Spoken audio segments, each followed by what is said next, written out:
Good afternoon. Hundreds of nurses and NHS staff have held protests across Wales after being excluded from a recent pay rise announcement. Marches took place in Cardiff, Swansea, Merthyr and Bridgend as part of a UK-wide event. Jared Lawthorne reports.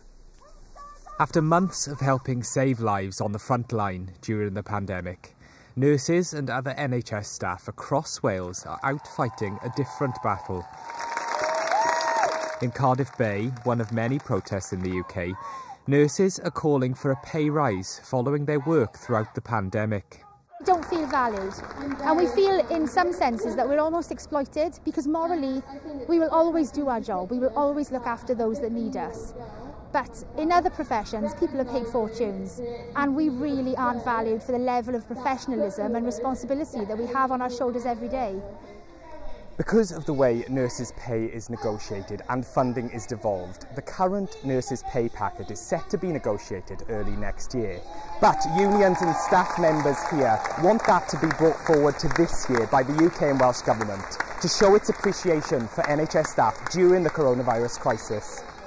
The UK government recently announced an above-inflation pay rise of over 2% to 900,000 public sector workers, including some here in Wales.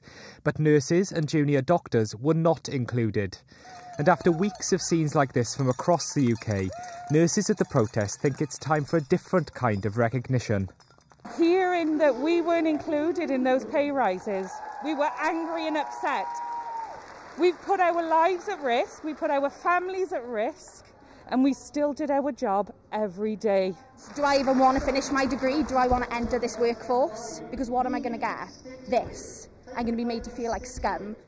The UK government say that nurses are currently in the third and final year of a 3-year pay deal, and the NHS pay review body will look to make recommendations on nurses' pay next year.